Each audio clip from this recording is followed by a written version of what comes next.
बड़ी खबर 386 आरएएस के तबादले हो गए। जी हां, 386 आरएएस अधिकारियों के तबादले हो गए। आज सुबह ही एक लिस्ट आई थी जिसमें आईएएस के तबादले किए गए थे और अब ये बड़ी खबर, आरएएस के अधिकारियों के तबादले किए गए। 386 संख्या, बहुत बड़ी खबर इस वीक बता रहे हैं आपको। 386 आरएएस अधिकारियों के ट्रांसफर कर दिए गए हैं। आपको यह भी जानकारी दे दें कि आज सुबह एक तरफ आईएएस अधिकारियों के तबादले किए गए थे, अब ये कार्मिक विभाग की तरफ से और आदेश जारी किए गए हैं जिसमें 386 आरएएस के तबादले की जानकारी दी गई है।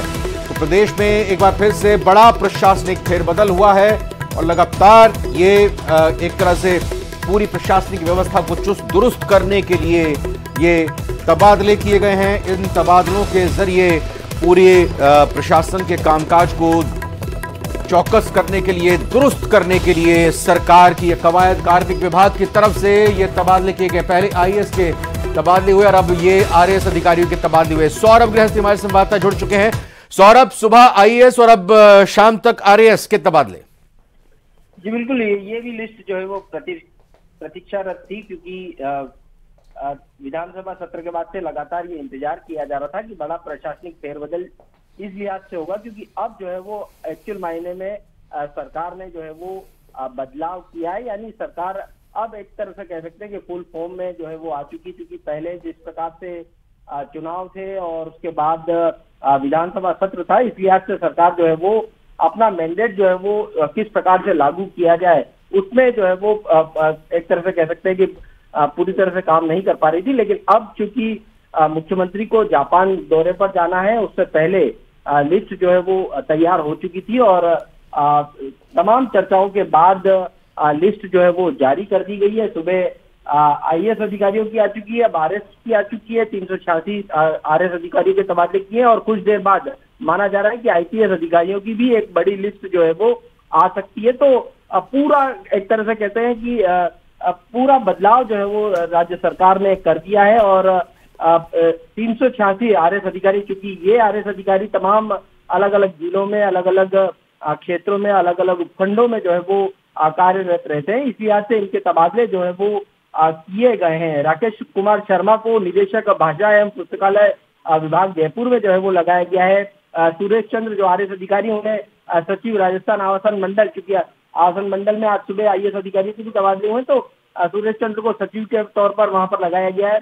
अवधेश सिंह को निदेशक सिविल एविएशन के पद पर जो है वो लगाया गया है। जगवीर सिंह को संयुक्त सचिव मुख्यमंत्री के पद पर जो है वो लगाया गया है। इसके अलावा लक्ष्मीकांत बालोत, इन्हें राजस्व अपील अधिकारी सवाई माधोपुर जो है वो लगाया गया है। ये पूरे एक तरह से कह सकते हैं कि पूरे राजस्थान का फेरबदल जो है वो अधिकारियों का कर दिया गया है। सुनील भाटी को सचिव राजस्थान राज्य क्रीड़ा परिषद जो है वो लगाया गया है। निखिल कुमार को उपखंड अधिकारी सीकर जो है वो लगाया गया है। रवि कुमार गोयल को उपायुक्त नगर निगम, देखिए नगर निगम में भी बदलाव जो है वो किए गए हैं। अनुराग भार्गव को आयुक्त नगर निगम कोटा दक्षिण का जो है वो लगाया गया। यानी आरएएस अधिकारी को बड़ी जिम्मेदारी देते हुए कोटा दक्षिण नगर निगम का आयुक्त जो है वो लगाया गया। इसके अलावा कह सकते हैं कि प्रियंका जोधावत संयुक्त शासन सचिव कार्य विभाग में इन्हें लगाया गया। नीतू राजेश्वर को जो है वो अतिरिक्त निदेशक महिला अधिकारिता विभाग में लगाया गया है। इसके अलावा भागीरथ विश्नोई को सचिव जोधपुर विकास प्राधिकरण के पद पर जो है वो लगाया गया। रचना भाटिया को राजस्व अपील अधिकारी लगाया गया। मुकेश कुमार मीणा को अतिरिक्त निदेशक राज्य बीमा एवं प्रावधायी निधि विधायक विभाग में जो है वो लगाया गया है। तो ये बहुत बड़ा फेरबदल जो है वो राज्य सरकार के द्वारा किया गया है और नीलिमा तक्षक को, जो अभी एडीएम जयपुर थी, उन्हें राजस्व अपील अधिकारी जयपुर के पद पर लगा दिया गया है। मेघराज सिंह मीणा, एमएस मीणा जो है वो, उन्हें अतिरिक्त निदेशक पोषाहार बाल विकास सेवा जयपुर के पद पर लगाया गया। तो ये बहुत बड़ा बदलाव जो है वो एक तरह से कर दिया गया है और कुछ ही देर में माना जा रहा है कि अगले 1 घंटे में संभवतः आईपीएस की लिस्ट भी जो है वो आनी है और करीब बताया जा रहा है कि 40 से 50 नाम उसमें भी जो है वो शामिल हो सकते हैं। तो तमाम जगहों पर राज्य सरकार ने बड़े बदलाव किए गए। कुछ जो रिक्त पद चल रहे थे उनको भरा गया है, कुछ विधायकों की जो डिमांड थी उस हिसाब से बदलाव किए गए हैं। कुछ जो है वो कह सकते हैं कि काम के अधिकारी नहीं थे या काम में कोताही बरत रहे थे, उनको जो है वो हटाया गया है। और इसके अलावा उपचुनाव को भी ध्यान में रखा गया, क्योंकि राजस्थान भी जो है वो होने वाला है साल के अंत में। इस लिहाज से उसको लेकर भी बदलाव जो है वो किए गए जिलों में, क्योंकि कह सकते हैं कि जिलों से जो है वो तमाम तरह की सूचनाएं जो है वो आती है। इस लिहाज से जिलों में भी बदलाव जो है वो किए गए हैं।